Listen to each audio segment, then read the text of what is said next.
work so hard, and they have such great character, and they're overall just a charismatic, passionate bunch that I'm truly proud to teach.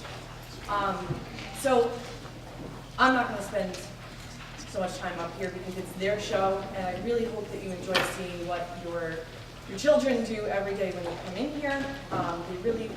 They truly blow my mind every day, and it's amazing. So the only thing I'm going to ask is that you silence your cell phones, my students included, and enjoy the night. So.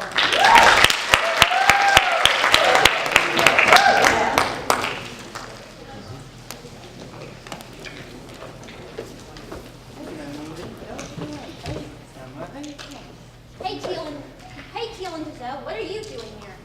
I mean, we're theater period 6, and we're theater period 2, so... Well, we're obviously here because we're the better ones. No, we're the better ones. Relax, I've heard great things from theater. Okay, so why? Yeah. And You you guys guys are pretty chill too. Yeah, we were in period 6 last year. It was fun. Yeah. So yeah, welcome to... Welcome to Night of Scenes!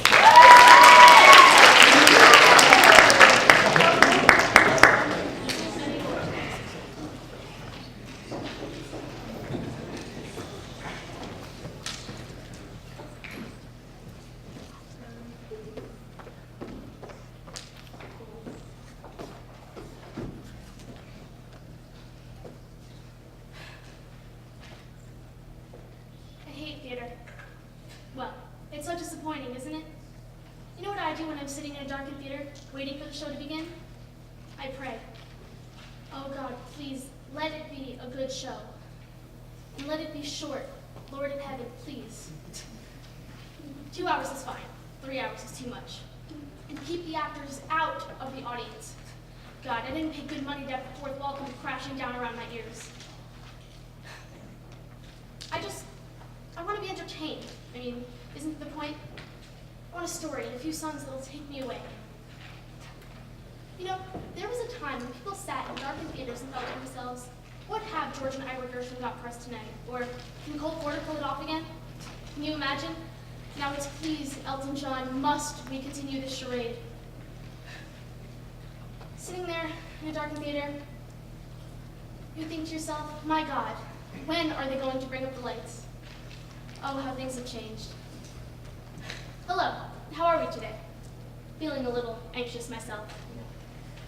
A little self-conscious anxiety resulting in non-specific sadness. State I like to call blue. Anyway, whenever I'm feeling this way, blue, I like to listen to my music. So I was going through my records this morning. Yes, records. And I was about to put on the soundtrack recording of Meredith Willson's The Music Man. I had a craving for young Ronnie Howard. But then I said, no. Let's disappear for a while in the decadent world of the 1920s, where champagne flowed while the caviar chilled and the world was a party, for the wealthy anyway. So I dug about, and what did I find? But one of my favorite shows, Gable and Stein's The Drowsy Chaperone. It features the original cast, including Beatrice, as the chaperone. This is a full 15 years before she became Dame Beatrice Stockwell. Let me read to you what it says in the back.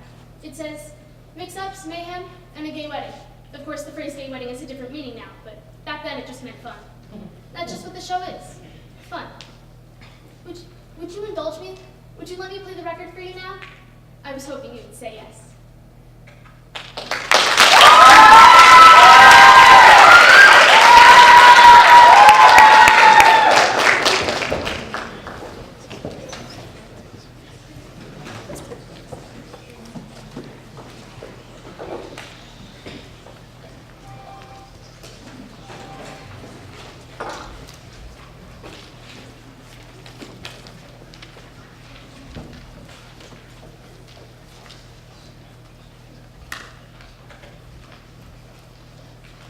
Told my granddad and grandma that they'll never get to see their son grow up.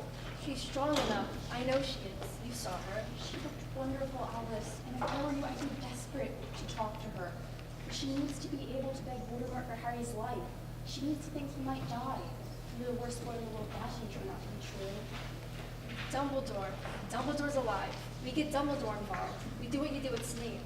Can we risk him finding out that your dad survives, that he has kids? He's Dumbledore. He can cope with anything. Albus, there have been about 100 books written on what Dumbledore knew, how he knew it, or why he did what he did. If it's undoubtedly true, what he did, please do. And I'm not going to risk messing with it. I was able to ask for help because I was in an alternate reality. We aren't. We're in the past. We can't fix time only to create more problems. Our adventures have taught us anything. They've taught us that. The dangers of talking to anyone. In fact, in time, are too great. So we need to talk to the future. We need to send Dad a message. We don't have an hour to comply through time, and he doesn't have a time turner. We get a message to Dad. He'll find a way to get back here, even if he has to go on time turner himself. You send a memory, like a pensive. Stand over him and send a message. Hope he reaches for the memory at exactly the right moment. I mean, it's unlikely, but stand over him and just repeatedly shout, "Help! Help! Help!" I mean, it might traumatize the baby slightly. Only slightly. A bit of trauma now is nothing compared to what's happening. And maybe when he then thinks later, he might remember the faces of us as we shouted, "Help!" Right, it's a terrible idea. It's one of your worst ideas ever. Got it. We deliver ourselves. We wait 40 years. We deliver it to him. Not a chance. Once Stuffy has sent time the way she wants, she'll send armies to try and find us, kill us. So we hide in a hole. As pleasurable as it will be to hide in a hole for the next 40 years, they'll find us, and we'll die, and time will be stuck in the wrong position. No. We need something we can control. Something we know will get it exactly the right time. We need a... There's nothing. Still, if I had to choose a companion to return of eternal darkness with, I'd choose you. No offense, but I choose someone massive and really good at magic. His blanket. He's wrapping him in his blanket. Well, it is a moderately cold day. He always said that it's the only thing he had from her. Look at the love with which he puts it on him. I think he'd like to know about that. I wish I could tell him. And I wish I could tell my dad. Well, I'm not quite sure. I think I'd like to tell him that I can occasionally be capable of more bravery than he might think I am. Scorpius, my dad still has that blanket. It won't work. If you write a message on it now, even really small, you'll read it too soon. Time will be spoiled. What do you know about love potions? What's the ingredient they all contain? Amongst other things, pearl dust. Pearl dust is a relatively rare ingredient, isn't it? Mainly because it's pretty expensive. What's this about, Albus? Dad and I had a fight on the day before I went to school. This I'm aware of. I hope it kind of got us into this mess. I threw the blanket across the room, and it collided with the love potion Uncle Ron gave me as a joke. Use a fun guy. The potion spilled, and the blanket was covered in it, and I happen to know for a fact. Mom hasn't let Dad touch that room since I left it. Oh? So it's coming up to Hallows Eve, in their time as well as ours. And he told me he always finds that blanket. He needs to be with it on Hallows Eve. It was the last thing his mom gave him, so he'll look for it, and when he finds it, No, still not getting it. what reacts with pearl dust? Well, it is said that if tincture of demigods and pearl dust meet, they burn. And is tincture of Bethpgae visible to the naked eye? No.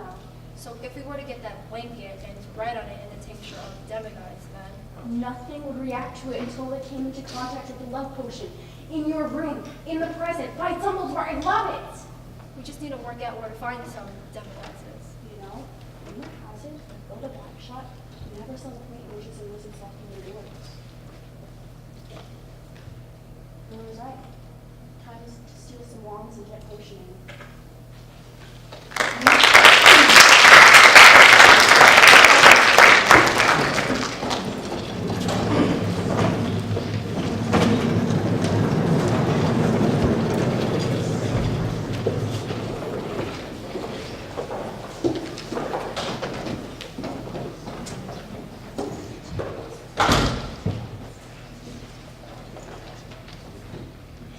And the entire audience was completely drenched. Oh man, wow.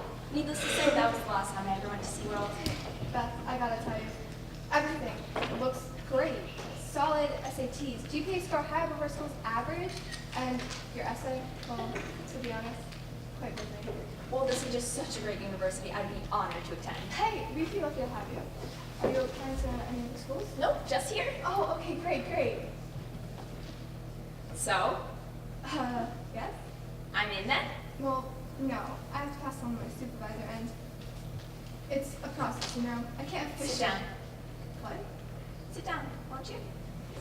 Is there a problem? That depends on you. You see, for reasons I can't entirely explain to you at this moment, it is vital that I attend this university.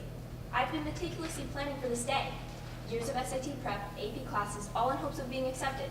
I was planning on hearing an answer today. Well, I'm sorry, I don't have the authority to just let you in. There are forces at play here, friend. Forces that you cannot possibly comprehend, but trust me, it is very vital, and not only for me, but for the entire student body and faculty that have enrolled for the fall semester. Many lives hang in the balance. You wouldn't like to be held responsible for the loss of a life, would you? Of course not, but how is me letting you in today going to save lives? The world is a series of connections and plans. Every human being affects another. And this decision will be the most important one you'll ever make. Beth, you're being incredibly vague.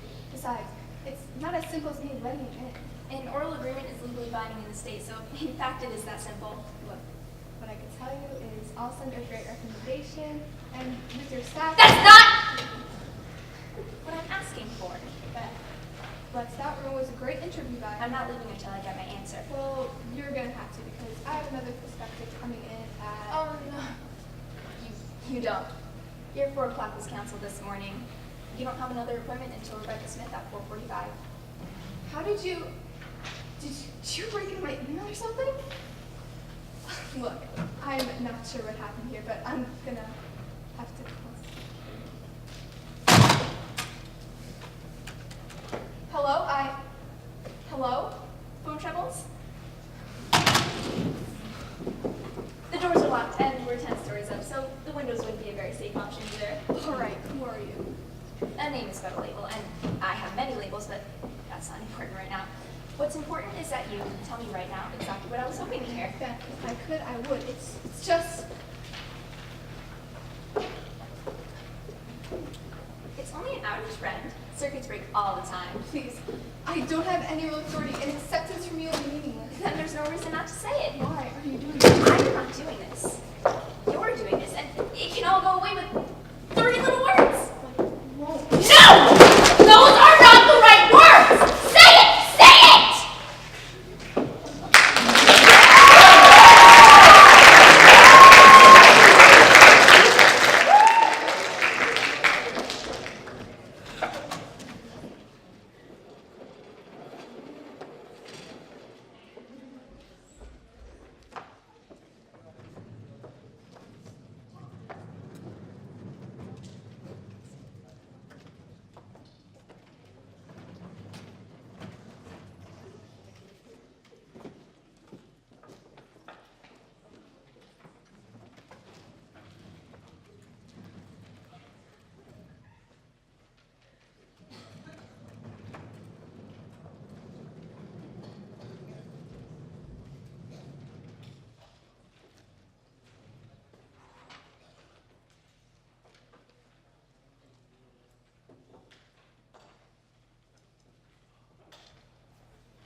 I need to be downtown in 20 minutes.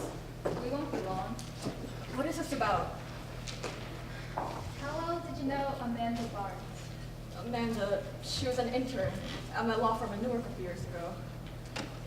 Nice young lady, very ambitious. I haven't seen her in 2 years. Does my family interest you, Detective? I was just admiring all the places you've taken them. Are these your girls? Yes, my stepchildren, actually. Amanda went missing about a week ago. I'm sorry to hear that. I hope you find her. Is this Amsterdam? No, Munich.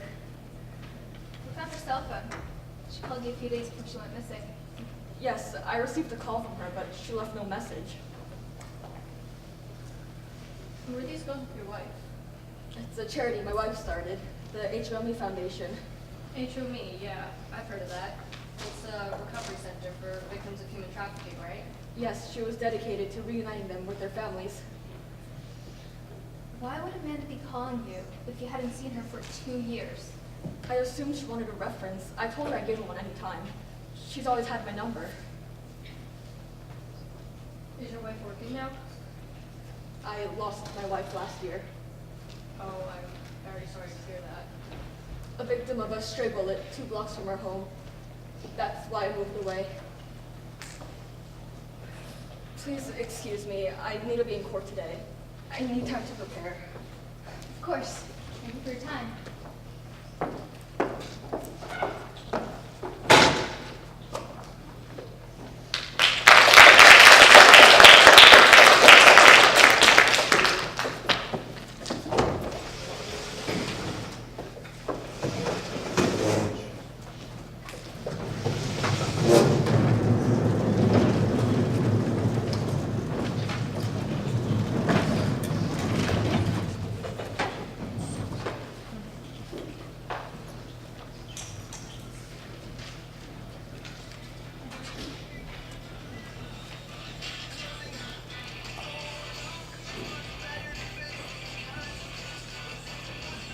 Vicky, turn down that lousy music. Now. I have to tell you something serious. This better be good. It's not good, wise guy. I've been trying to figure out how to tell you this. You may want to sit first. I don't know. Your Uncle Frankie died. He got hit by a truck. He's toast. Are you kidding me right now? No, it happened this very morning. Who's Uncle Frankie? My rich brother. You have a brother? Since when? I must have told you about him at least twice, Vicky. For God's sake now, not the time to bust my hump, okay? Why is it my fault? I know he was rich. Well, he is. Are you sad? Well, sort of. What's sad nowadays? Anyhow, we're all sad about something, but where's all the money gonna go? Look, I need you to find something black. What? Clothing. Find something black to wear. We need to go to the wake. I'm not going. I don't know who the hell this guy is. How dare you curse like that when a family member just got hit by a Mack truck? Shame on you. Sorry. You're going to the funeral, and you're wearing something black as you can find it. No torn clothes, no holes. We need to make an impression. Impression? It's a funeral. Yeah, well, I want you to look nice. He wrote you in the will. How much? You'll find it when you get there. For right now, I don't know. Get ready.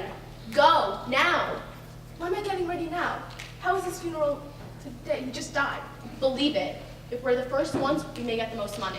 That's not how it works. It's too damn bad. You have 5 minutes to get ready. I'm timing you. Yeah.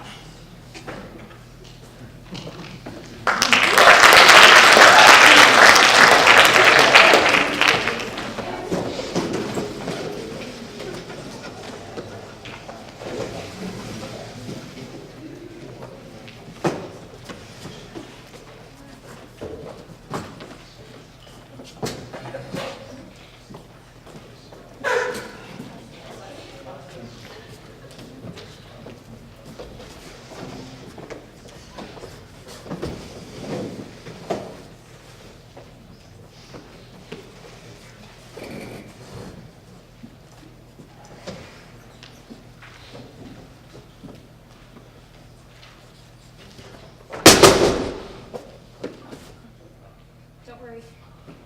I'm here. We'll be okay. Was it that bad? What? Your life? Yes. You couldn't see very well. I tried to give you light, but you couldn't see. I'm blind. You only think you are. And what would I see? Pain? Suffering? Love? There's no love anymore. That's not true. You were too late. No, I wasn't. What are you doing? Helping him rest? He's mine now. No, not yet. You had your chance. You failed. Not yet. He's marked now. He comes with me. And when he wakes, the mark will be gone. I am taking him now. Touch him. And I'll destroy you. What are you doing? I'm not finished with him. But he's finished with you. He made his choice. It was the wrong choice. Doesn't matter. What's done is done. It shall be undone. He'll be punished. I know. The sacrifice. A sacrifice. You idiot! You'd give up everything for him. Everything. So be it. It's his choice, though. I know. What if he doesn't love you? Don't touch him. You don't know if he loves you, do you? You're such a fool. See you on the other side. What have you done? I saved you. Why? It wasn't brave. You shouldn't have tried that. That's not your choice, it's mine. No, Why are you stopping me? I can't let you. Can't you see what's happening to me? I see everything. Then you can see how it's tearing me all apart. It's in pieces, it hurts so bad. Go. It's not over. Soon. She was there again, wasn't she? She's always there, waiting. I won't let her hurt you. It's too late. It's never too late. Some things can't be fixed. Some things need to be thrown away. No. Are you doing this for me or for yourself? For the both of us. There is no us. I don't want there to be a me anymore. No.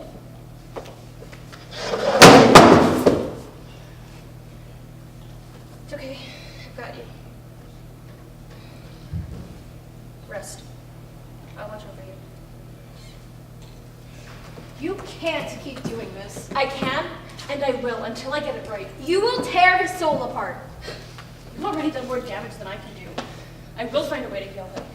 It is impossible. Quit torturing him. He's mine. Torture? This is nothing compared to what you've done. Stop doing this. It's useless. You're the one who should have stopped long ago. He's too far gone. Not true.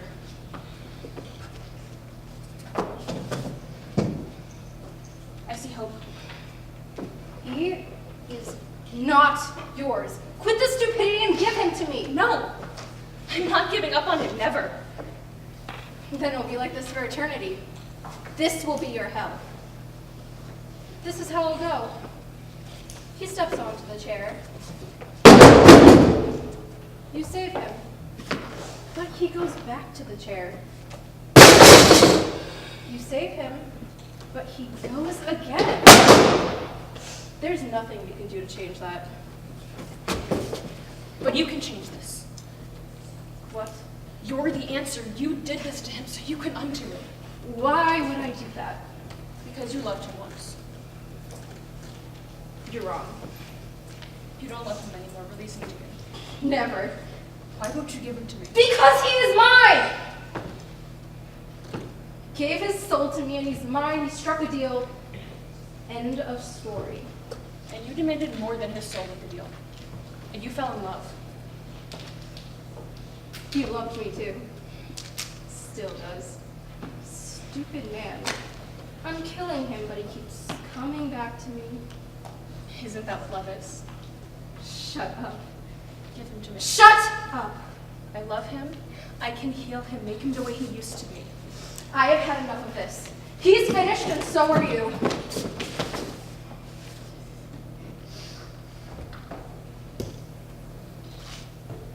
Take him. Take him and go now!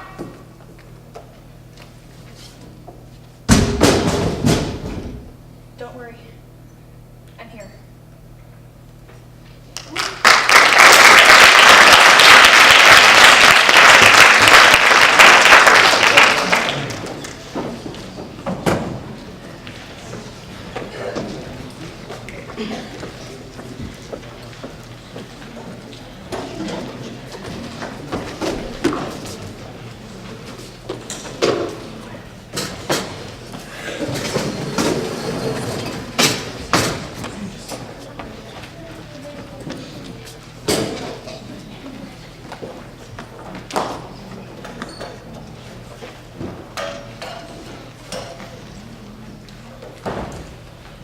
I kissed a boy once. At least I tried. I don't know if it counts if they don't kiss back, but I tried to kiss a boy, and it almost worked. Most of the time, Grandma and I don't get to see folks much. We go into town, sometimes. And Grandma says I could really be careful about my manners, and she says I'm good at it. But sometimes, I get so bored in that little town. Only one video store, only 2 churches. And the park only has 2 swings and a pool that never get filled up anymore. But in our town, there's a boy named Samuel. He's a bad boy at the grocery store. He has it just right and never squishes the eggs. And he has red hair, green eyes, and freckles all over his face. And Samuel's so nice to me and Graham. He always smile and say, thank you, and you're welcome. If he says, have a nice day, then you do. That's how good he is at his job. I've always wanted to be close to him without Graham around. And one day, Grandma had a really bad cold, so I got to go to the store all by myself. I bought some oyster crackers and some medicine. And then I got to watch Samuel do his bad boy job all by myself.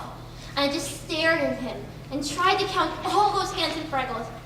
And then he asked if there was anything else I wanted. I just whispered, yes.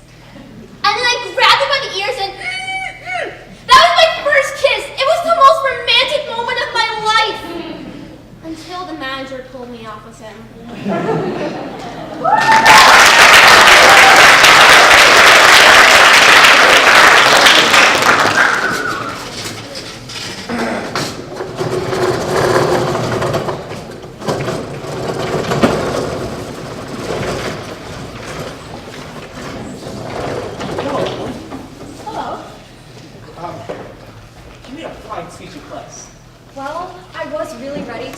About the Monroe Doctrine, but at the last minute, Miss Corcoran made me talk about the Louisiana Purchase instead.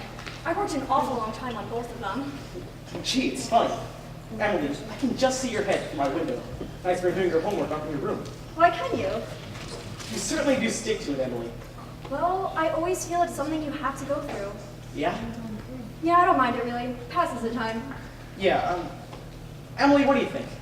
What if we set up a kind of a telegram system between your window and mine? You can help me with those tricky algebra problems. I mean, not the answers, of course, but you could just give me some hints. Oh, I think hints are allowed. So, if you ever get stuck, George, you whistle to me, and I'll send you some hints. Emily, you're just naturally bred, I guess. I figure that's just how a person's born. Yeah, but, you see, I want to be a farmer.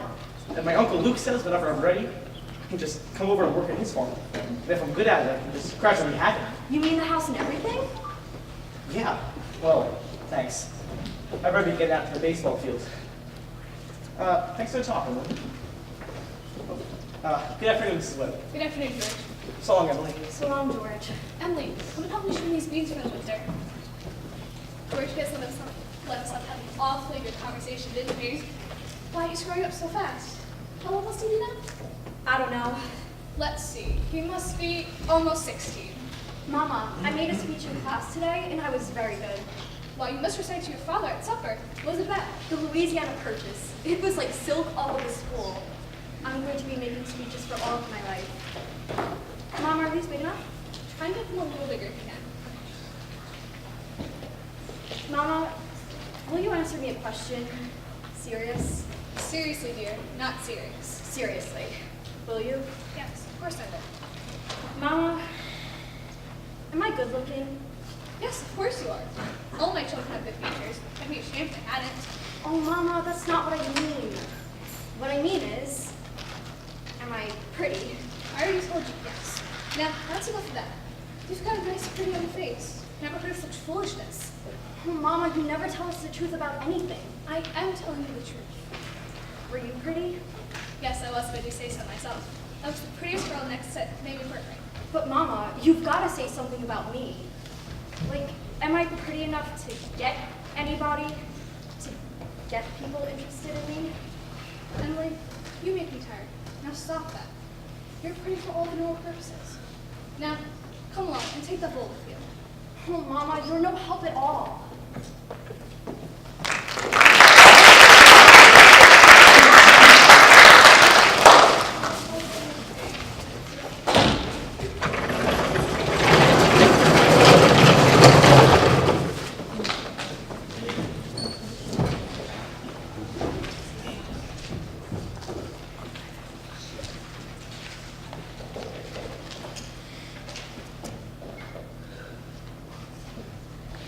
Dear Evan Hansen, today is going to be an amazing day, and here's why. Because today, all you have to do is just Be yourself.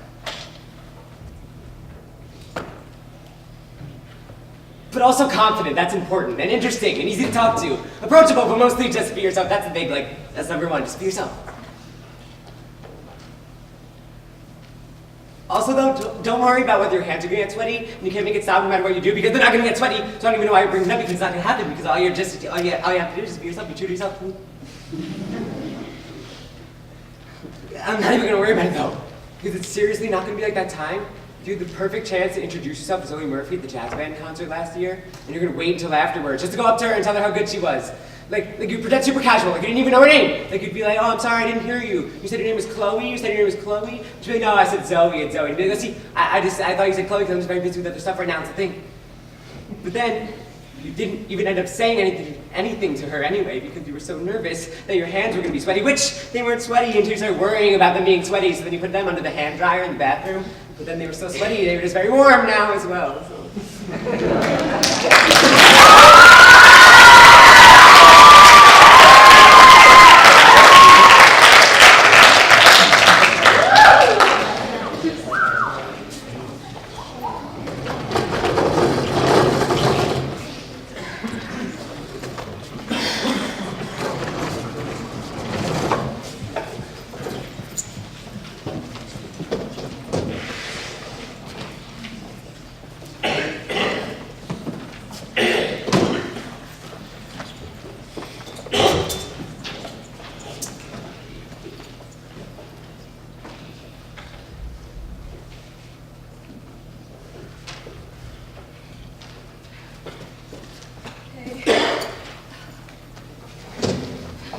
Sweetheart. You look nice. Thanks. How you been feeling? Got rid of the head cold finally. Took months. You got more color in your face. I feel good. How about you? Every time I see you, you're more beautiful than before. How are things? How's your wacko mother? She's all right. Leaving her was the best decision of my life. She threw you out. What are you talking about? Yeah, but I didn't go crawling back like she wanted. That makes you happy? At least I have some pride left in the salt shaker. Look, if you're gonna act like this the first minute of me sitting down, then I'm out of here. All right, just sit down, okay, Jenna? I'll cool it. I haven't had the best of mornings. Someone stole my soap and I had to shower with just water. Well, I've had a bad life, so we're even. All right, just sit down, okay, Jenna? I'm sorry. How is your mother, really? She's driving me crazy. But she's okay, I guess. You know, she's taking heavier doses of meds now, and lately, I catch her in her daydream states. She'll be talking with me, and suddenly she's off somewhere else. Then she'll snap right back into the conversation like nothing happened. Right. I think she knows she goes off, but it's just, we never mention it to each other, because, you know. I'm going before the board next month, and you never know. Most likely they won't want me to say the whole 10, but since I've already done half, you never know. They may let me out sooner. It's a long shot, but if they do, things will change and get better. I'll be home and I'll be there. It's a long shot, Dad. Let's not depend on it, but I know your situation because it's my situation. You understand? Are you keeping up with things? Yeah, things get rough, but we're getting by. I put 100 in your commissary. That's plenty, thank you. Is Harvey taking care of you? Yeah, he gives me the money to survive. I did a lot of favors for him. Got him out of a lot of crap. He knows what to do. Yeah.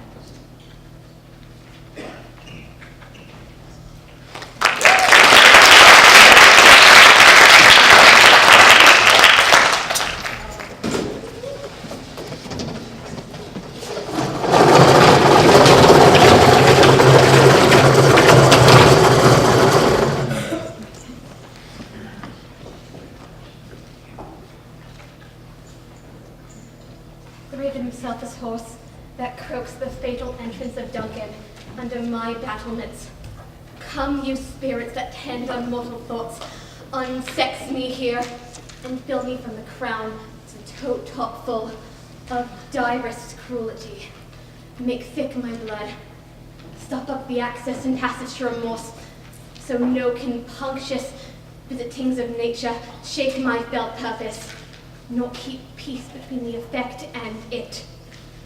Come to my woman's breast and take my milk for gall, you murdering ministers. Wherever in your stateless substances you wait on nature's mischief.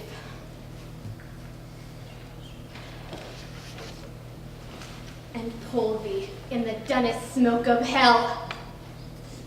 Nor heaven peep through the blanket of the dark to cry. Hold! Hold!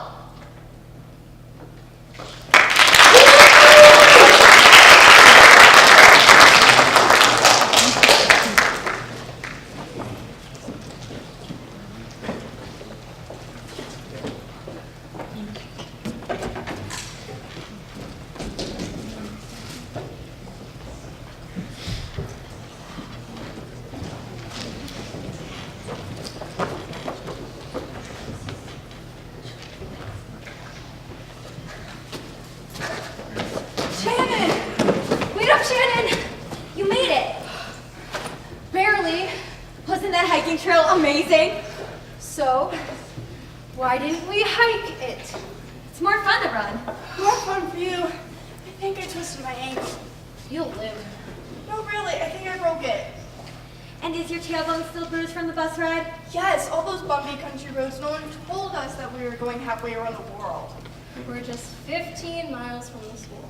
This is a great park. I've been coming here since I was a kid. Where do you get something to eat around here? I'm hungry. These berries are edible. Get that nature stuff away from me! It's a miracle. She can walk. It still hurts though. No more racing, Shannon. I'm in training. Soccer star! She makes the goal! All right, Captain, let's get down to business. What rock formations did we pass? All I saw were my feet because I was trying not to trip. We're gonna have to do that trail again, guys. We were supposed to see, I think, Bear Rock, or whatever it's called. Isn't that the thing that's made out of limestone or something, not the Indian's name? Who's right past the top of the bridge? Angela! I thought you gave out on the home stretch. I just took my time. You were smart. She was scared. She never likes racing. She doesn't play soccer. So, I'm not interested in doing this. That's not what Andrew said. Gossip, let's hear it. I don't know what she's talking about. Oh, really? Does spinning the bottle at JJ's party ring any bells? Sure, I'll play that game. You will. It's no big deal, you just kiss. It'd be a big deal for Marty. First time, first time. I've been kissed. By your mother. My opera guys. God, you're so mature. Yeah, thanks, Angela. So, who's got the map? I do. I'm the captain. So, tell us what we're supposed to do next, Captain. Find 4 rock formations past the cliff near the river. Get examples for your fossil rubbings. I'm not climbing that oat on any cliff. Up them. We climb up them. Say what? Don't worry. You just find a little ledge in the rock for your feet and pull yourself up with your hands. And pigs will fly next Sunday. You ain't catching me doing that. You need to build up some arm strength. This is your chance. Warm-ups! I'm the captain. Warm-ups! Fall in, everybody! I will dislocate my shoulder doing even 2 of those and pull out my back. Then try one. Tanisha, can't you do I anything? don't see you sweating. Because I'm looking for fossils. All right, but just one. Are you sure this isn't poison ivy or something? One. All right. Oh my gosh, look. What? It's a bird. I think it's bird. Where? See? It's so small. It's a baby. It's been pushed out of its nest. How do you know? Look at its wing. It looks like it's broken. No, I think it was born like that. What made you the nature queen? I told you. I've been coming to this park since I was a kid. I saw something like this with my mom once. She told me that sometimes birds are born with broken wings. They're deformed. The mother bird knows it'll never survive, so she pushes it out of the nest. That's cruel. She knows it'll never survive, so why feed it? My mama didn't do that to me. I mean, you can't just leave it here. I say we put it back up in the nest. Maybe if the mama bird thought it flew back up there on its own, she'll want to take care of it again. If we put it back up in the nest, it'll smell us. I don't smell. We've got a human smell. If it smells humans, it'll reject it again. What if we take it back with us? I bet we'd be the only team to bring something back alive. Barely alive. Look at it. It's so scared. I've got a bandana in my backpack. We can take it back in this. Miss Muller will let us take it back and use it as a class project. Wouldn't she? Sure she would. And we could feed it and it wouldn't have to fly if it lived in our class. Guys, this isn't a parakeet or something. It's a wild bird. It won't like living in a cage. It's better than dying. I'm not so sure. What do you mean? Just because this bird isn't strong enough, just because you can't relate to it, Shannon, it doesn't mean you have to be mean to it. Soccer star. We're not talking about me. No, we're talking about a defenseless little bird. Who was born wrong? Nature didn't mean for it to survive. Maybe we go do our fossil rubbings, leave it here, and see if it's still here when we get back. That's easy. Leave it here and hope it's gone so we don't have to make a decision. Have you got a better idea? I said my idea. Put it back up in the nest. Where it'll die. So Shannon, what's your idea since you know so much? Well, it's suffering. See? Oh, look how it's breathing. Poor thing. I say we put it out of its misery. You mean kill it? Yeah. No! I couldn't kill anything! It's suffering. It's gonna die anyway. I hate to see anything suffer. I say we take it back. Me too. You know what you want, Shannon. Marty, what do you do? You're the captain. I don't know. I thought this day was going to be about rocks, not about life and death. I wish you never brought us here. We're supposed to be back on the bus in half an hour. With fossil rubbings. I say we try. Try a way to help it live. I don't want to leave something to die or make it die. Okay, Shannon? You're the captain. Let's go.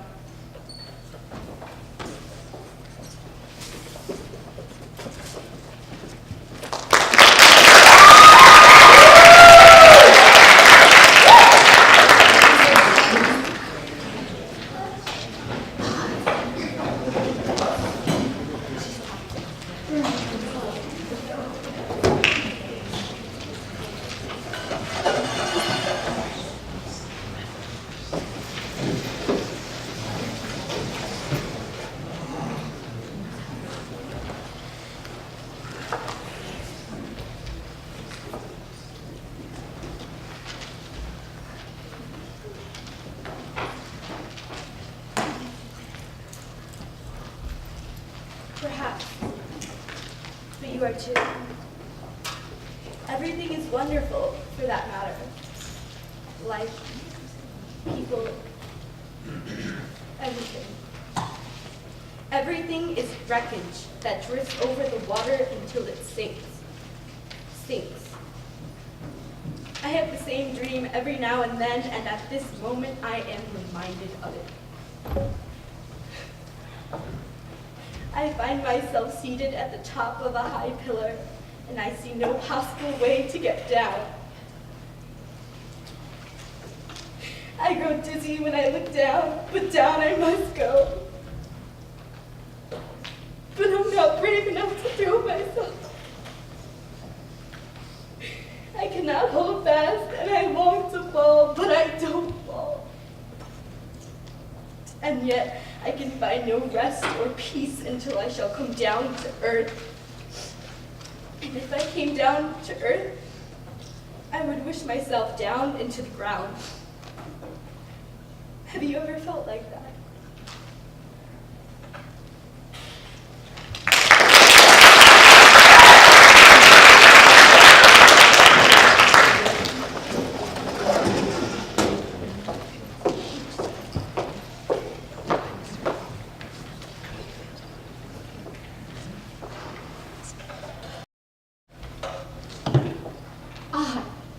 I took the blows to my face and my body.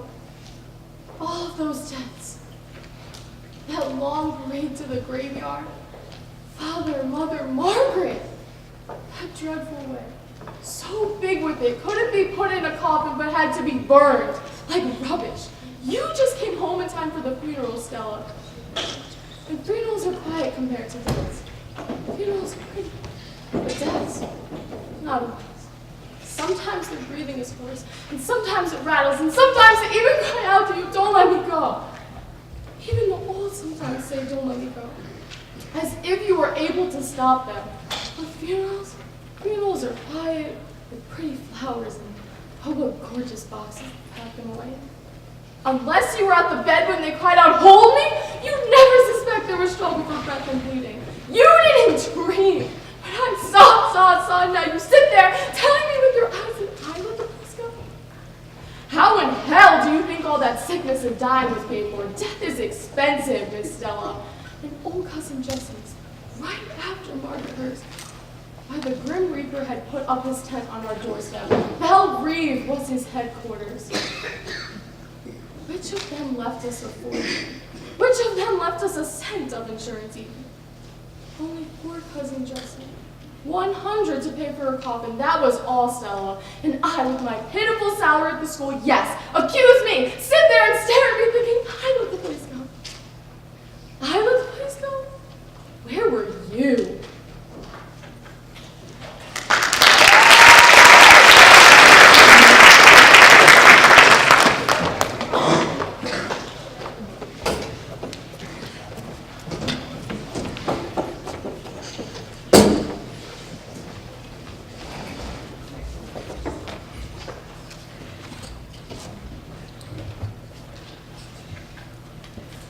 You gotta breathe. Jenna, you'll be fine. In, out. In, out, and up. Ah! I can't believe. Never in your life you've been on a Ferris wheel before. Girl, you been missing out. Oh God, why do we stop? Is it broken? Relax. We gotta stop to let the other people on. We do that all the way around. We're going to stop on the top? Yes, that's the best part. I can't believe I let you talk me into this. Are you sure we can't fall out? What do you think this bar is for? Doing flips? Don't do that. All Ferris wheel pros know you swing the seat. I'm not. Oh, let's get off, Callie. We paid for this. I don't care. Whoa. I love this stop. See? You can see down to the boardwalk from here. And, oh, there's our hotel. Yeah? And that's where my mom got the umbrella. Yeah. And the beach chairs. Oh, and that's where that really, really hot sales guy was. Yeah? Jenna, what's the point Point? of dying 50 feet in the air because you forgot to breathe? Right. Ah! Right here. I love this stop. Right past the top. It feels like you're sailing over everything. Can't see any other cars. And nobody. Jenna, are your eyes even open? Barely. Come on. Look. Take a chance. See? The lights? All the way down by the boardwalk. Like, it's a mirror of what you can see when you look up from the ground. Stars everywhere. I like stars. Then look up. Forget about down. Okay. Wow, it is pretty. See? One thing it's going, it's great, huh? I keep leaving my stomach somewhere else. Stars, look up. Always look up. Right, wow. I like this spot. It's just when we got to the top and over. I feel like I'm falling off the walls. Well, I guess you could say that's how I feel on the ground, Huh? not up here. Forget it. Forget what? This is where I like to be. Spinning so fast, everything's lights and colors. And when I'm up here, I don't want to have to notice the details. What details? Callie, what did you mean? What do you think I meant? Is it your dad? Did he call you? Dad? Dad who? Wish this thing would start turning again. He's not supposed to be calling you. The lawyers told him not to. Lawyers? Yeah. Well, lawyers think they got all the power, don't they? Newsflash, they don't. Does your mom know? Why should I tell her? She can't be any madder at him than she is right now. You've got to tell somebody. Callie. Don't be Ferris wheel. You please soon be over. We're going to stop, Callie. No! I can't do that. Let's just stay above everything, right here, above all our problems forever. You've got to tell your mom. Last time. Last time? Last time I believed him. Last time he told me he'd come back for good. If he thinks I'll ever believe him again, then I... Don't look down yet, Callie. Look at the big thing. Big things? Like stars and lights. And the whole big ocean. Why does it have to be over? I can't help, Callie. Let's go talk to mom. You can't. have to. Going down.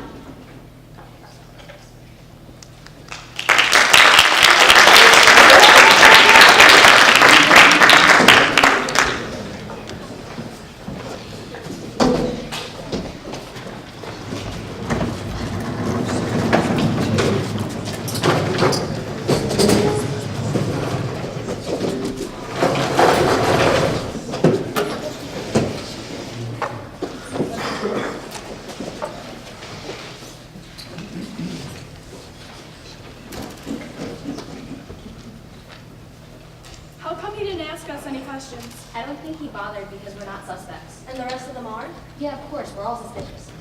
I say it's Sue, Why? because she's mean. Too obvious. Right, it's always the last one you suspect. Like me. Exactly. I don't think I did it. You didn't, stupid! Stop freaking him out, Parker! You're no fun. We need to figure out how to do this in fast. Why? Because I can't concentrate on my job knowing there might be a killer on the other side of my cubicle. You do your job anyways. Fine, I just don't like knowing there might be a killer in here. It's creepy. I wonder why I called into my cube. You just moved into it too. Who had it before? Some chick.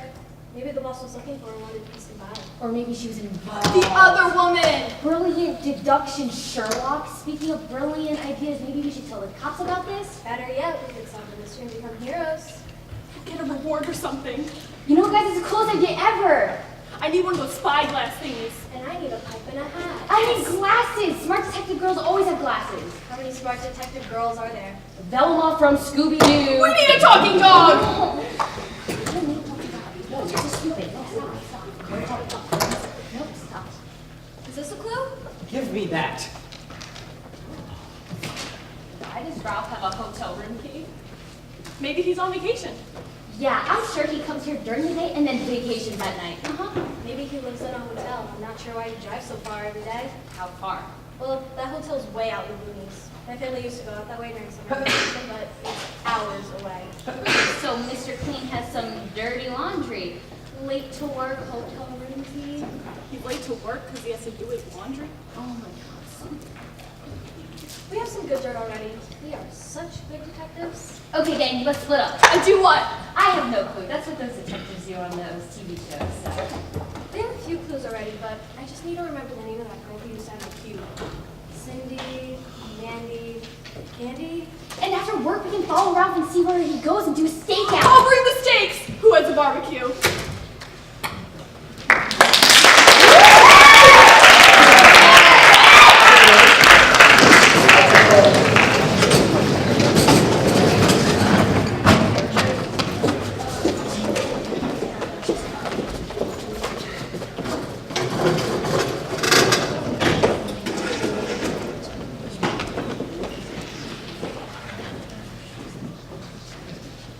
I love talking. It's my favorite thing to do. I can't help it, Mrs. Manning. I love to chat and talk about what's going on. And I don't have ADD or anything. I just can't seem to help myself most of the time. If I have something to say, I want to say it, you know? I really don't mean to be disrespectful and interrupt you during your class. I love your class, and when you say something particularly interesting, which you do all the time, by the way, I get really excited and I want to add my opinion and discuss the idea even more. Actually, I think talking is a good quality. I mean, what if I just sat there and never said a word? That would be awful. It's much better to be a talker than a non-talker, don't you think?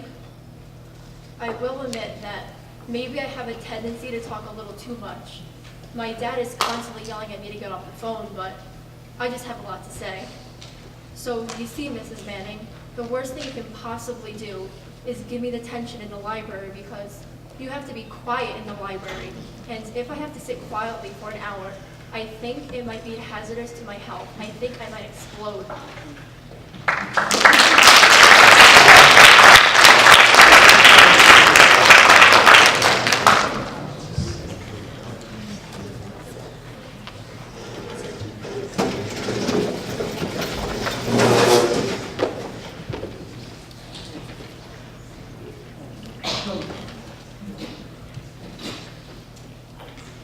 When I was very small, we used to take our sleds out in the wintertime. And the only hills we had were the ice-covered stone steps that by some houses down the street. And we used to fill them up with snow, and make them smooth, and slide down them all day. And it was very dangerous, you know, far too steep. And sure enough, one day, a kid named Rufus came sliding down way too fast and hit his head on the sidewalk. And I remember staring at his bloody open face thinking, that was the end of Rufus. But the ambulance came, and they took him to the hospital, and they stitched up the broken bones and fixed him up.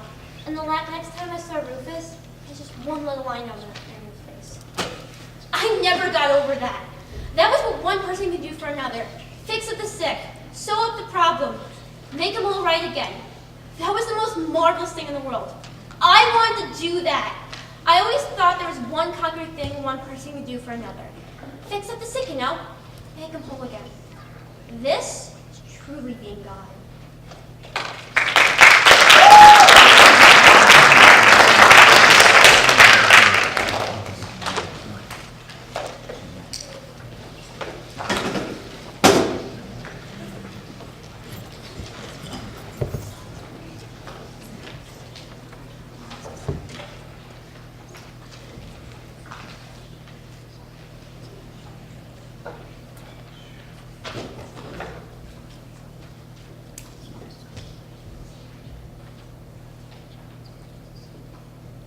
Most of the Japanese returning to the coast resettled without suffering bodily harm. But gossip tends to thrive on bad news, not good. I remember hearing it discussed in our barracks, quietly, as if Ku Klux Klansmen lurked outside the window. The same way my brothers discussed our dilemma during our brief stay at Boyle Heights before the evacuation. I would listen to these stories and I would cringe.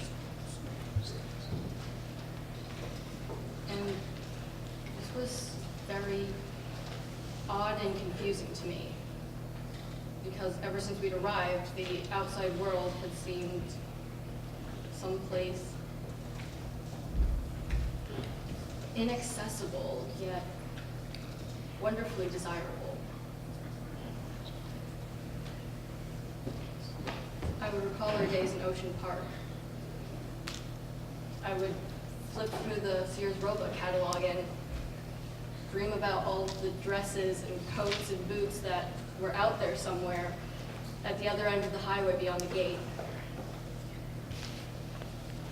All the truly good things, it often seemed, the things we couldn't get, had to be sent for or shipped in.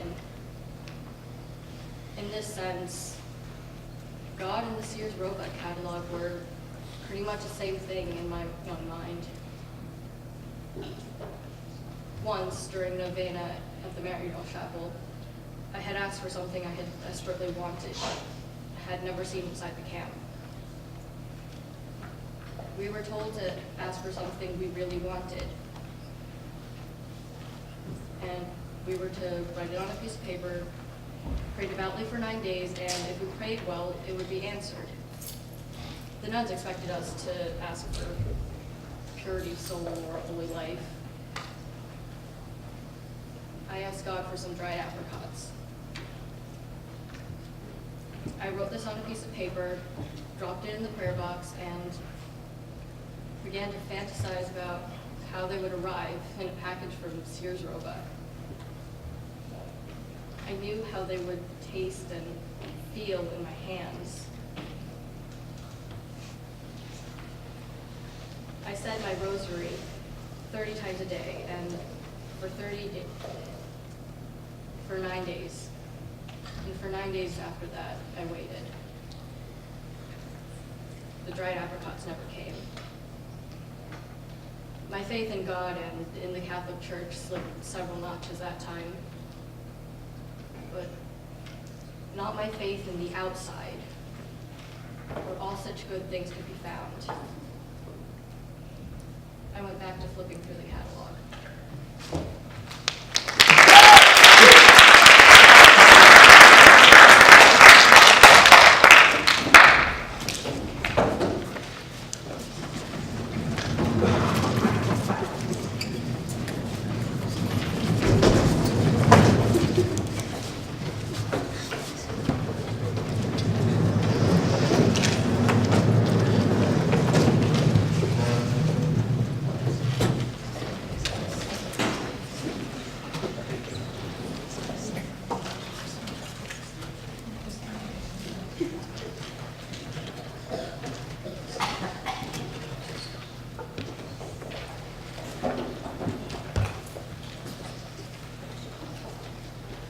Thank you.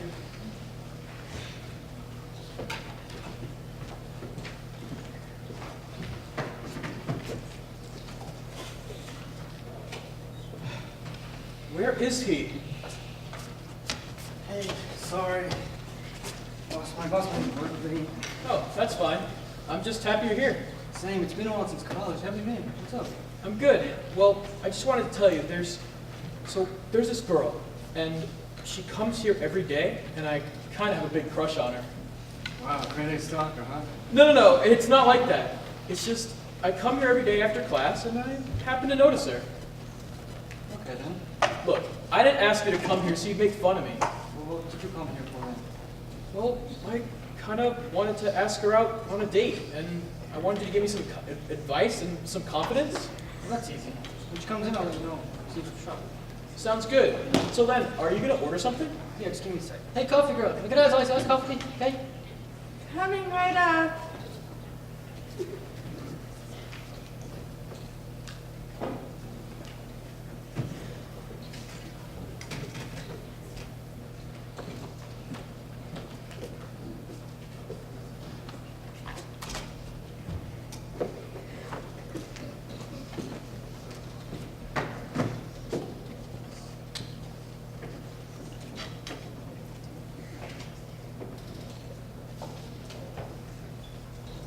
Excuse me, miss, can you turn the TV on? I want to see what the news is like. Sure. Breaking news. There have been sightings of unidentified creatures around the area. They look like humans, but do not be fooled. These things are deadly, and they have an appetite for humans. Please be cautious and do not stay out at night, for that is when they are most active. Stay indoors and go home as fast as possible. Thank you for your understanding. The local law enforcement will do their best to fix this situation. Actually, And now back to the weather. miss, can you turn that off? I can't Sure, mind. no problem.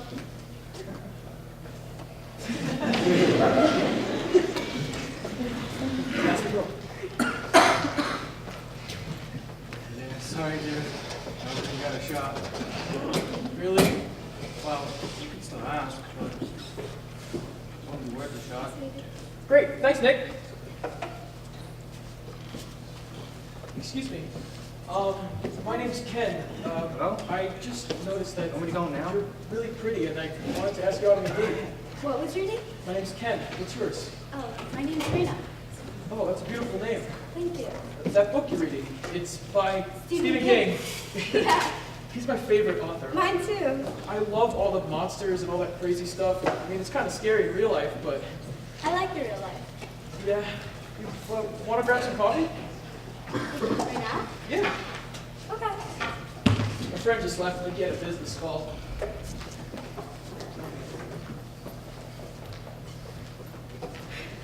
What school do you go to? I go to Common University. It's right down the street. It's really Sorry, good. guys. We're closing up for the night. All right. Thank you.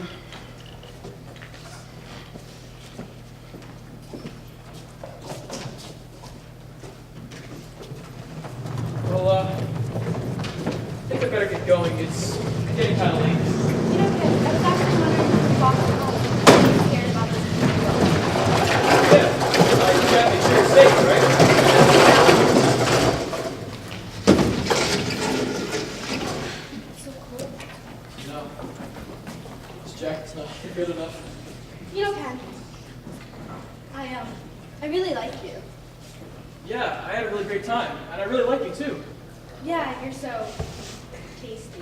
What did you say?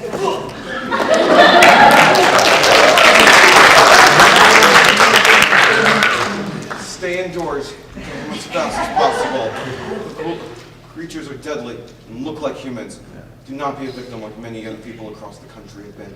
Thank you for your understanding. The local law enforcement will do their best to resolve this issue.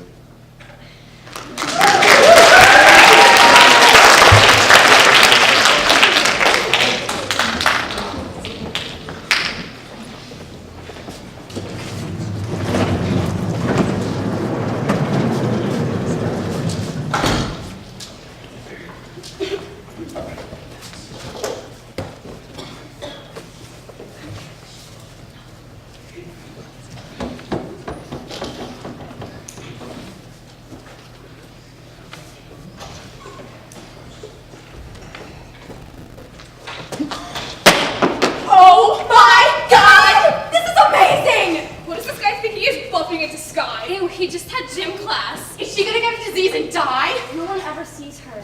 She'll be forever alone. Nuh-uh. Do you see the circle? Stay in the circle. Great. Okay, now what are we gonna do? There's nothing to do.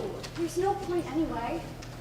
She should fight this guy. No, then we'll get her outfit dirty. Guys, this is Kyle. The guy she's liked for so long. Wait. It's been almost a week. Wait, I'm sorry.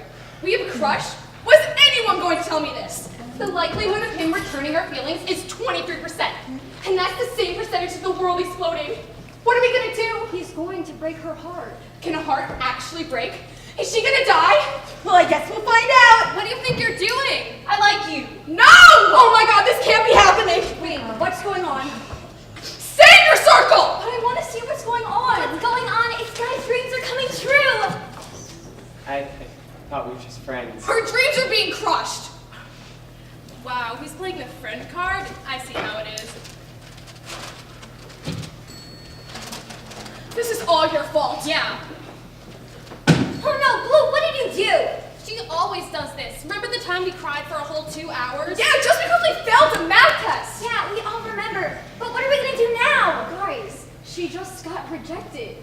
It's okay for her to be sad. There goes her social life. Oh. No, this is not happening. Oh, well, I didn't like you anyway. I was just joking. That wasn't very nice. Are we like curse now? Strike one.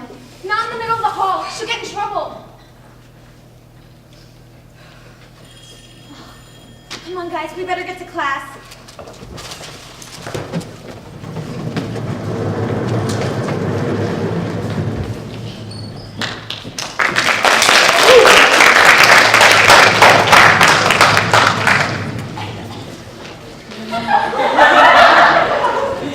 Well, that was rude.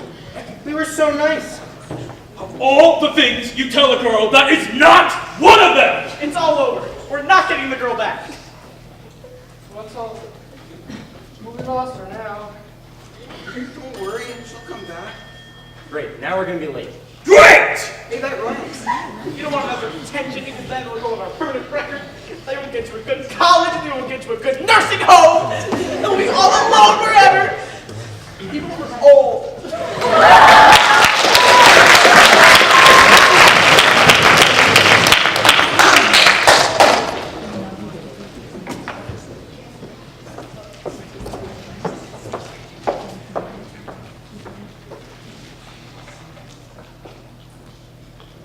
I get these wild projections, these thoughts, these wrongful thoughts.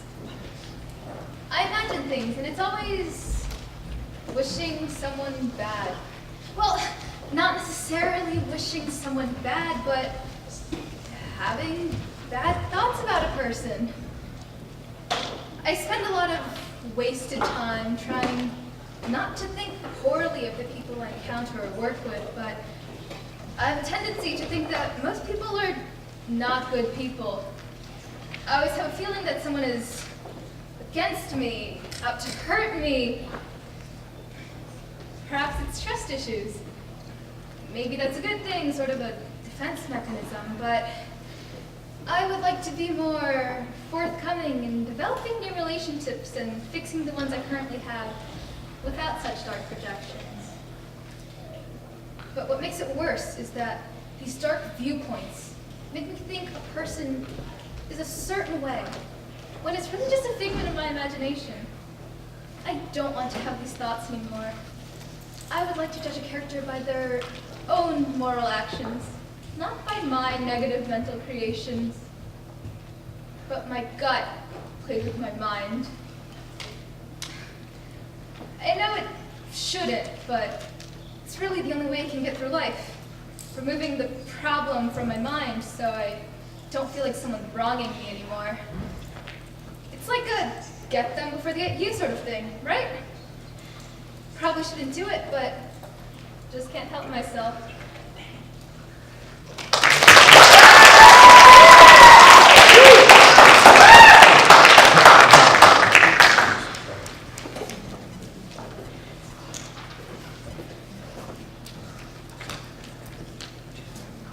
Now hear this, brother.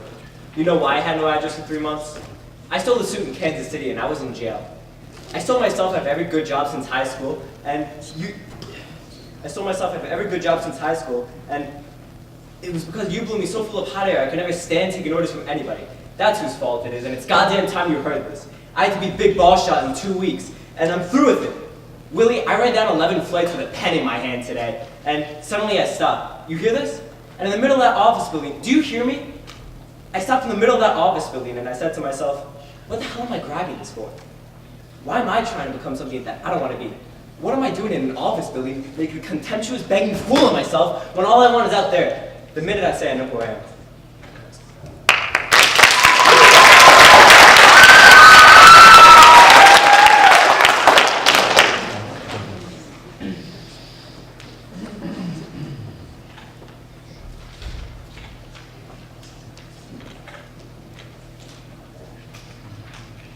You found me, cast aside, lost and broken.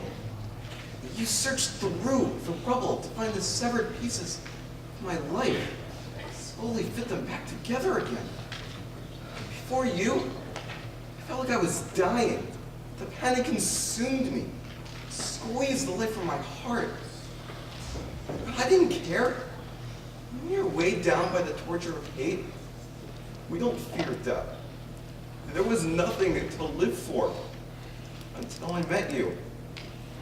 You rebuilt me and fixed what was broken. You made me better and pieced me back together in new ways that improved me. With the right parts, I was reborn. I felt real, right, for the first time.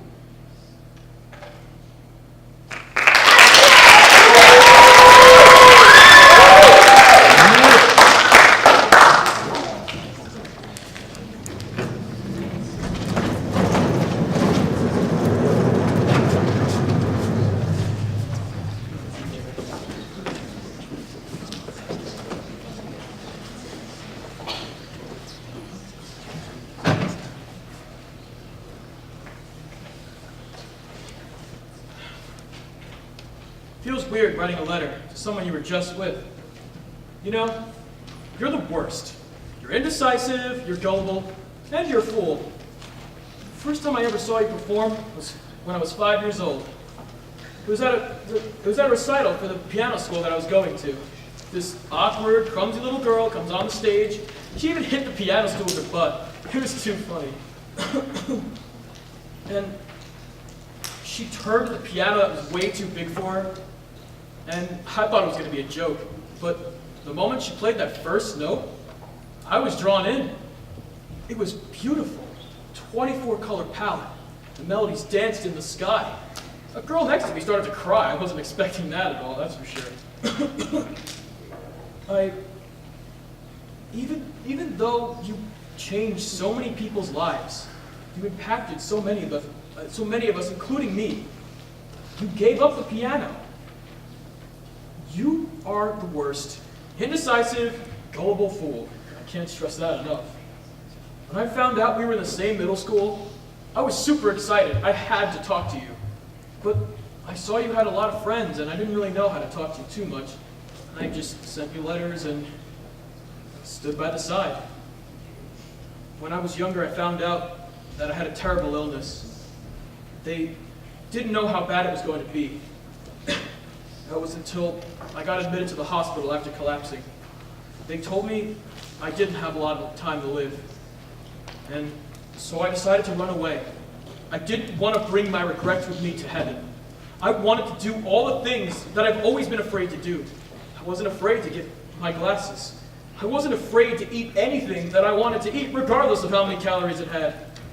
I took the music with all its high and mighty directives and played it the way that I wanted to, no matter what anyone else said.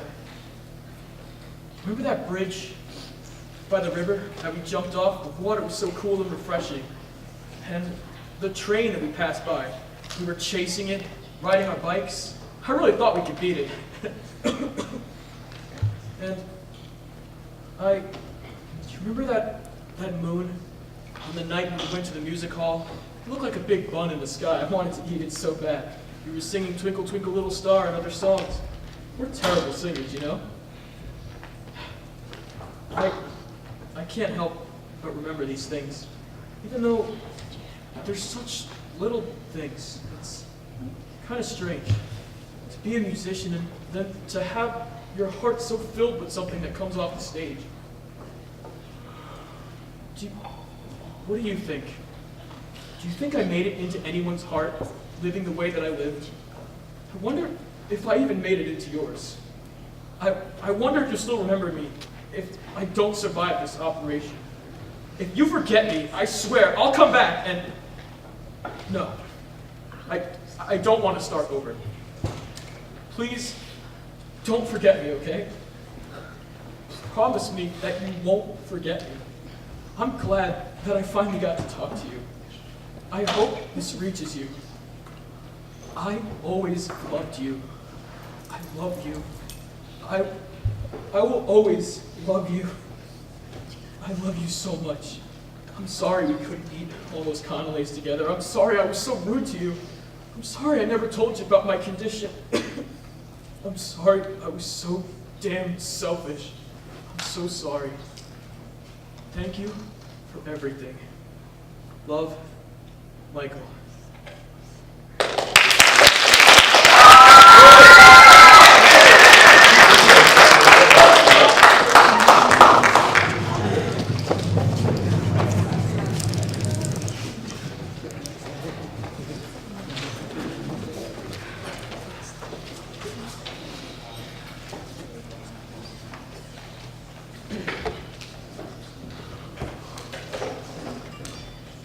It's been 6 weeks since I last talked to my daughter. You know, she's still the foremost part of my world, and for that, she'll forever have power over me. I teach children piano and drama, and every day, I swear, I can see her face in one of their faces, or even hear her voice in one of their voices. Maybe I'm naive, but I refuse to accept the end of her. I refuse to accept the arbitrariness of this violent, violent world. So strongly do I feel her alive, that telephone, an otherwise inanimate object that I've always hated, has become the center of my world at home. I wait for it to ring. Periods between rings are transitional, unreal times. And when the person on the other end, if it's not her, I chat amiably, I set the receiver down, I sit there, and I wait for it to ring again.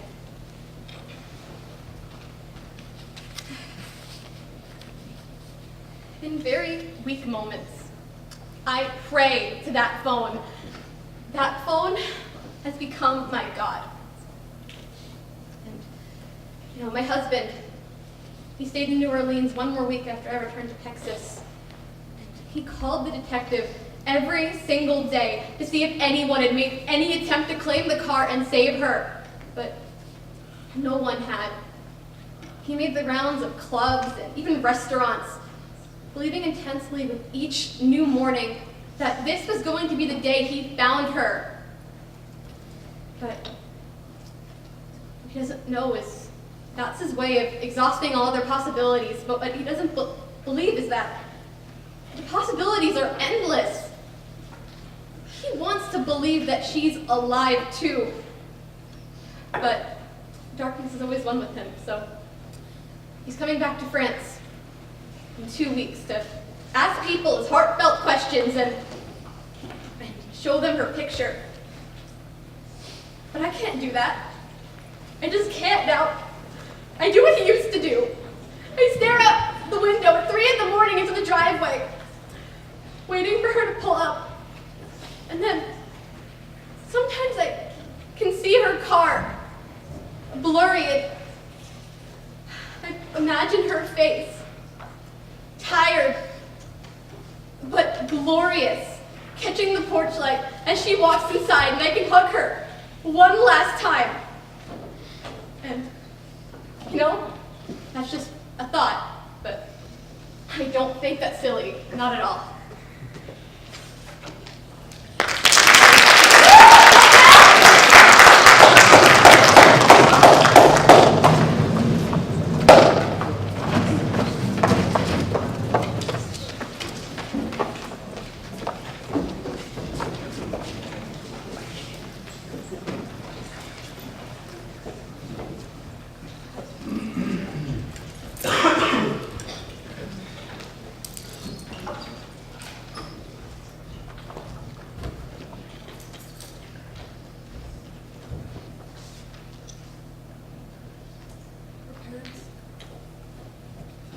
around there now, yeah. Strict about that. The hospital, 2 at a time. How was Ark? Excuse me? 2 at a... Stupid. Did you... Was your flight okay? There were like 6 peanuts in the whole... Flight was fine. Fine, thank you. Your parents, are they? How are they? Anita's a wreck, and Joe, I mean, Sarah's the only daughter. They never wanted her to come here. The doctor says she can't be removed until she regains consciousness. You want to move her? Back to St. Louis? To Chesterfield, where Anita and Joe live. It's about 20 minutes outside. But what if she doesn't want to go? Why wouldn't she? Because the fellowship she wanted. She worked so hard to get in the kids. Her old school would take her back in a heartbeat. Her old school, but she... But we don't know when she'll be able to go back to work, or if the doctors can't say. There could be permanent. She'll need rehabilitation, maybe home care. I know. She needs her family, and they need to take care of her. There was a response. Excuse me? The doctor said he asked Sarah to squeeze his hand, and she squeezed. She did? Yeah. She did. Freaking A. Amazing. I thought you'd want to know. Thank you. Sarah told me nice things about you. So She didn't say anything about you. She told me you were a friend, I am her friend. and that you knew nice restaurants to go to. That's all Sarah told me about you. I see. Sarah and I, Yes, she told me. we live together. Yes. So, Yes.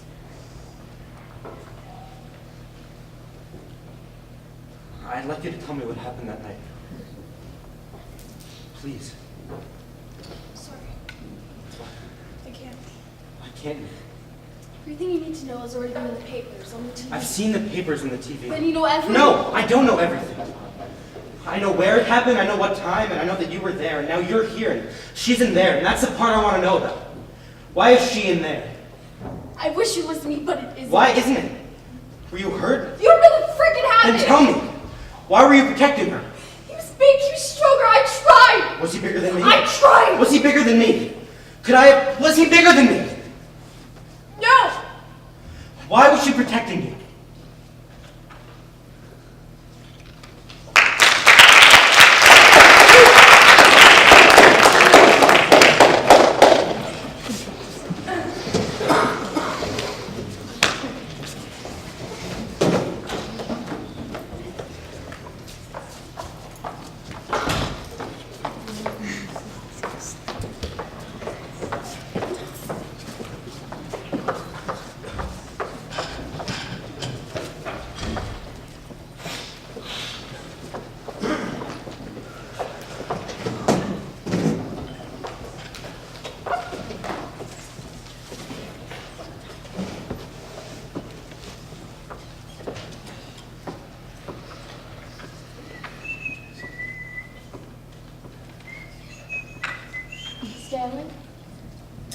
Stanley, tell us a joke.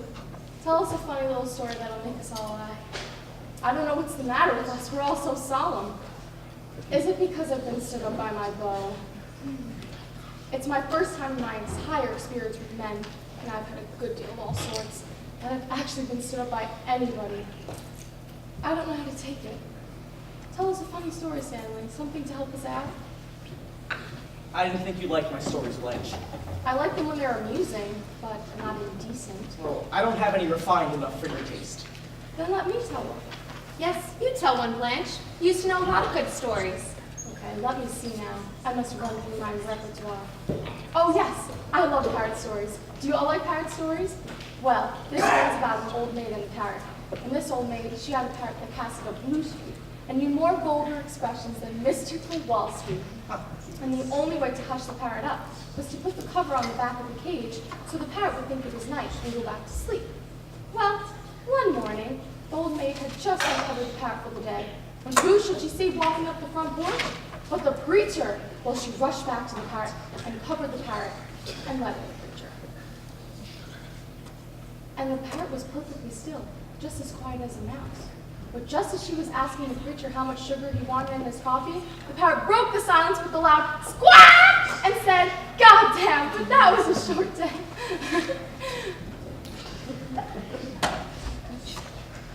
Apparently, Mr. Kowalski was not amused. Mr. Kowalski is too busy making a pig of himself to think of anything else. That's right, baby. Your face and your fingers are disgustingly greasy. Go in the kitchen and clean up and help me clear the table. That's what I do. Listen to me. Pig, pollock, polak, disgusting, greasy, vulgar. Them words have been in your sister and your tongue for too long. What do you think you are, a pair of queens? Remember what Huey Long said. Every man is a king. And I am the king around here, so don't forget. Want me to clear your places too?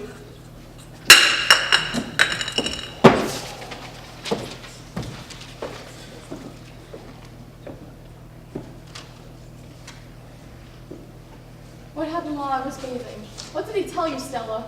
Nothing. I think he told you something about Mitch and me. You know where Mitch didn't come, but you won't tell me. I'm gonna call him. I wouldn't call him, Blanche. I am. I'm gonna call him on the phone. I wish you wouldn't. I intend to be given some explanation from someone. I hope you're happy with your doings. I never had so much trouble swallowing food in my life. Looking at that poor girl's face in that empty chair. Stella, it's gonna be all right after she goes. You've had the baby. It's gonna be all right again between you and me, the way it was. You remember the way it was? The nights we had together? Come on back in. Blanche? Yes?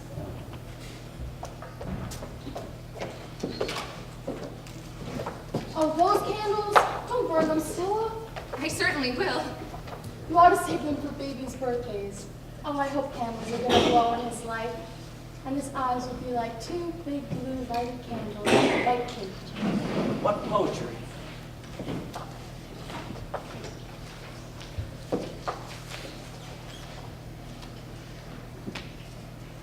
I shouldn't have called him. There's many things could happen. There's no excuse for it, Stella. I don't have to put up with such insults. I won't be taken for granted. God damn, it's hot in here with steam from the bathroom. I've said I was sorry 3 times.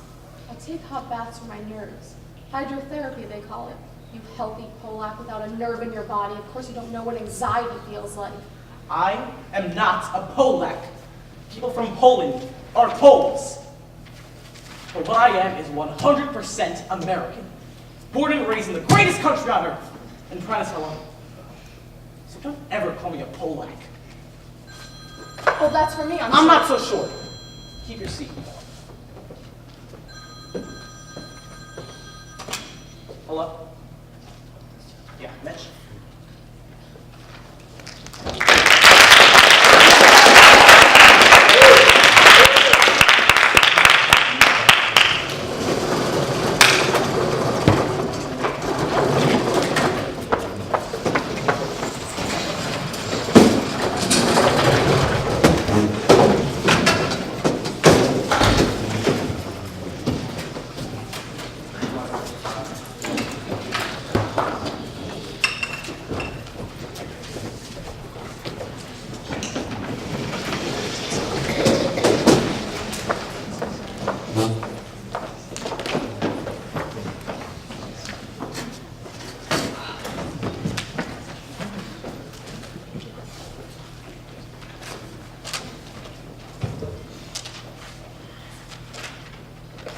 I'm Agent Morris with the NSA.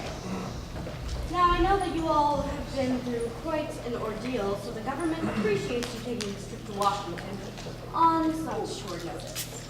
You 3 experienced the first verified case of an alien abduction, so naturally you are of the greatest interest to the United States government. Well, this is nuts, man. I mean, we're just some small-town buds who saw a UFO in the woods. Now we're hanging out with the government.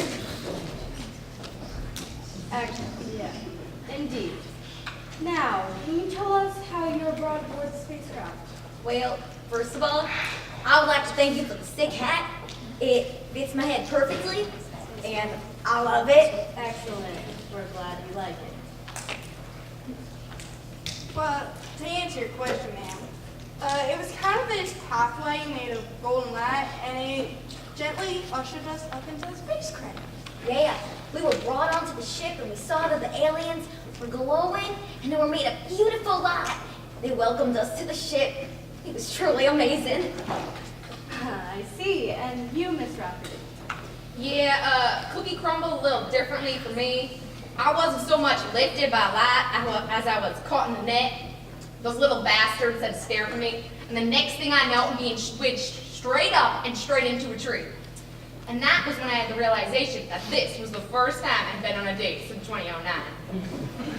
Anyway, while being pulled up, my purse got caught in a branch, so there goes my new iPhone 10. Wait, you had an iPhone 10? Well, not exactly. When I was rummaging through a dumpster outside the pizzeria, I found this iPhone 10 box. Thought it was very interesting. Anyway, since I lost my purse, I didn't have no keys, so I had to call up my ex-boyfriend to come pick me up and drive me home. Let's just say he wasn't so happy to see me since the last time I saw him, I stole his car. Okay. Now, after the blue light pulled you into the spacecraft, what was your first memory? I came to, and I saw this being made of warm, calm light. The being touched our foreheads, and I felt every emotion in its purest form. I even saw parts of my life, some that I hadn't even lived through yet. In most of them, I was wearing this hat. I never bet the hat. No. Yeah, it was as if by the touch I knew the answer to the all-important question, why are we here? Wow, what floors were you guys on? These guys are going on rides at Disneyland, meanwhile I'm straight in the parking lot. So, I'm assuming it wasn't the same for you? Nah, I woke up in a dirty metal dome surrounded by these little aliens who just stared at me as if I was a wild animal. Were these creatures also bathed in light? Nope. There were these creatures that looked like they had been taken out of a Lord of the Rings film. I ain't kidding you here. They were these small, golem-like creatures, and they smelled like they bathed in a sewer. I don't think I was dealing with the top brass. Did you all stay on the same ship the entire time? Well, you know, my body did, but my consciousness was showing what lies beyond time and space. It was truly beautiful. Yeah, thank you. Here you go. It's so beautiful! Okay. Yeah, when the aliens touched me, they showed me the furnace of all creation, which is what we call God. What? These fancy cats are seeing God? Meanwhile, I'm starting phase 2, which is me sitting in the middle of the room while these little guys come up and shout in my face. Kind of like pardon me, Todd. Ah! Perhaps they were collecting data from your reaction? No, it felt super off the books. Look, it wasn't my worst Wednesday night. Now, how did the aliens return you all to Earth? I was gently cradled down into a bed of wildflowers. The light returned me down to a meadow by my house. It was amazing. Yeah, and I remember feeling that when the aliens left, I remember feeling happy and safe, like I knew they would be watching over me. My soul has been changed. Actually, now I'm a little ticked off. My grand exit was what was out of basically a big airplane toilet.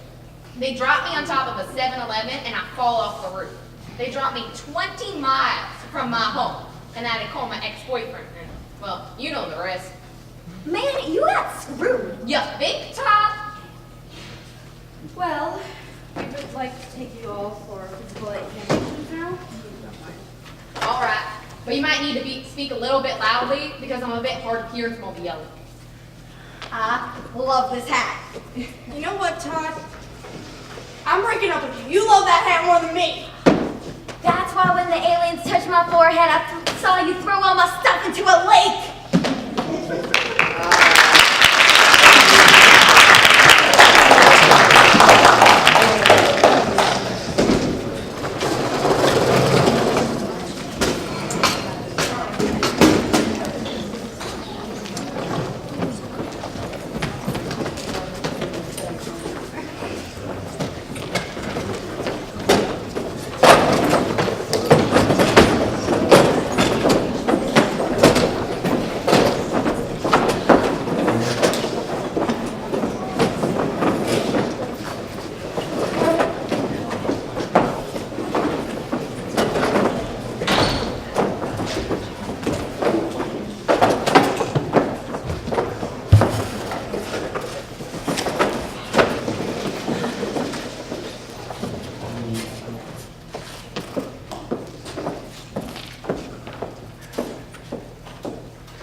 turned on the fasten seatbelt sign. Got a little turbulence coming up. Should be no problem. Just remain seated until the seatbelt sign is turned off. Thank you for your cooperation. Excuse me, I'm gonna go to the bathroom. Hi, excuse me. Yeah? Yeah, I'm gonna need you to take your seat, fasten seatbelt sign. Right, I'm just gonna go to the bathroom. I'll be right back, okay? I understand what you want to do. Unfortunately, I'm gonna need you to observe the fasten seatbelt sign. That'd be much appreciated. Right, it's just that I read online somewhere that it's not against the law for me to go to the bathroom while the fasten seatbelt sign is on, so... Seatbelt sign is on. But is it against the law, though? You see that there's a picture of a seatbelt on that sign. Is it against the law, though? Seatbelt sign. But is it The light is on. Not Seatbelt against sign is the on. law. Not Seatbelt sign is against on. the law. Seatbelt sign is on. Legal? Sir, Lawful. seatbelt. Legal? Seatbelt. Legal? Sir, you're being difficult. You're being very difficult. Legal! Sir. I have to release my butter. I need to answer the call of nature in that toilet. Okay. Lower your voice. I have to go. Lower your intensity. Ma'am, you're screaming at me. You're hurting my eardrums. That wasn't a word. You're not saying a word. This is a word. That's not a word. That's a tongue trick. Okay, sir, if you would like. I would not like to sit down. What I would like to do is use the bathroom because it's not against the law. The law. So I'm gonna go to the bathroom. Gina with a J.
your children, of my students, of your friends that are up here. You guys work so hard, and you're all just really, really amazing. And I'm blessed that I get to spend 40 minutes a day with you.